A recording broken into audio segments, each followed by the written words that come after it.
नमस्कार. कौटुंबिक विवाहातून पती पत्नी हे डायव्होर्सपर्यंत जातात. अनेक वेळा ते आत्महत्या करतात.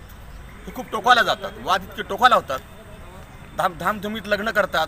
पुढे मुलं बाळं होतात आणि पुढे दोघांमध्ये वाद होतात. वाद इतके टोकाला गेले का आत्महत्या करण्याचा प्रयत्न जातो. हे चुकीचं आहे. हे चुकीचं असलं तरी ही संख्या खूप वाढत आहे.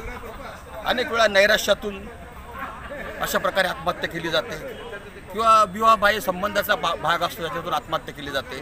बऱ्याच वेळा घटस्फोटापर्यंत परिस्थिती येते म्हणून आत्महत्या केली जाते. मानसिक ताणतणाव, नैराश्य या अनेक कारणांमुळे आत्महत्या केली जाते. दोघांचं पटत नाही, वाद टोकाला जातात, असे प्रकरण असतात. नॅशनल क्राईम ऑफ ब्युरो जे संपूर्ण भारताचा आढावा घेतं वेगवेगळ्या क्राईममध्ये, त्यांची अशी आकडेवारी आहे की 2023 साली 4863 पुरुषांनी आत्महत्या केली आणि महिला फक्त 4180 होत्या. ही अतिशय धक्कादायक आकडेवारी आहे. कौटुंबिक विवादातून आत्महत्या करणाऱ्या पुरुषांचं प्रमाण अधिक आहे महिलांपेक्षा, पण समाजामध्ये ही गोष्ट लपवून ठेवली जाते. पण नॅशनल क्राईम ब्युरोने उघड आकडेवारी दिलेली. अशीच आकडेवारी होती 2022 साली पुरुषांची आत्महत्येची संख्या होती 4237, तर महिला होत्या 3926. ही संपूर्ण भारताची आकडेवारी. आपल्याकडे असं समज पसरला जातो की महिला आत्महत्या करतात. असं नाही आहे. पुरुषांचं प्रमाण जास्त आहे.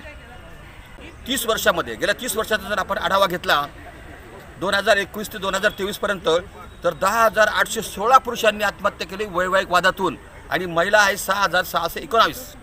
हे खूप विदारक सत्य आहे. हे जगासमोर आलं पाहिजे. आम्ही मांडण्याचा प्रयत्न करतो, पण अजूनही पुरुषांना बदनाम केलं जातं. ते महिलांना त्रास देतात असं म्हटलं जातं.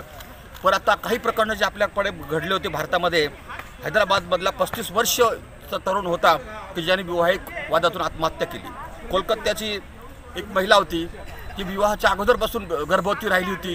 ही गोष्ट निदर्शनास आली, पण तिने उलट त्याच्याविरुद्ध फिर्याद दिली.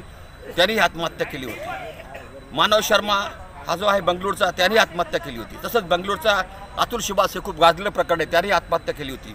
अभिजित पाल यांनी आत्महत्या केली होती. हे आत्महत्येचं प्रमाण खूप वाढलेलं आहे. ही गोष्ट समाजाच्या दृष्टिकोनातून घातक आहे, पण आकडेवारी विरोधी पसरवली जाते आणि सगळे कायदे महिलांच्या बाजूने बनवले जातात. त्यामुळे यांना काही स्थान नसतं. आता हे प्रमाण वाढत चाललेलं आहे.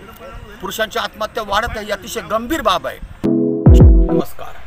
ही दिवाळी आणि नूतन वर्ष आपणा सुख समृद्धीचे आणि भरभराटीचे जावो ही शुभेच्छा. Happy Diwali, happy Diwali. विवाह कायदा कलम 7 विवाह म्हणजे काय प्रोविजन दिलेली आहे. कशा प्रकारे विवाह केला म्हणजे तो मान्य होतो. विवाहामध्ये मंगळसूत्र घालणं, पूजाविधी करणं, सप्तपदी करणं हे सगळं आवश्यक असायला पाहिजे. हे जर पूर्ण नसेल तर विवाह होत नाही, तो विवाह अपूर्ण राहतो. असंच एक प्रकरण दिल्ली उच्च न्यायालयामध्ये आलं होतं. या उच्च न्यायालयाने महत्त्वपूर्ण निर्णय दिलेला आहे की पतीला आहे ना फॉरेनमध्ये जायचं होतं, म्हणून त्याने तो दिल्लीमध्ये घाईघाईने विवाह लावला.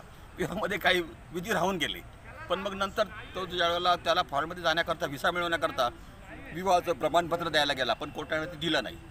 कोर्टाचं म्हणणं होतं आणि रजिस्ट्रारचं म्हणणं होतं की तुझा विवाह कन्सेप्ट जर पूर्ण झाला असेल तर तो विवाह मानला जाईल. घाईघाईत विवाह लावला असला, पण विवाहाचे जे स्टेप्स आहे ते पूर्ण न झाल्यामुळे त्याला विवाह झाला नाही असं सिद्ध करून प्रमाणपत्र देण्यात आलं नाही. धन्यवाद.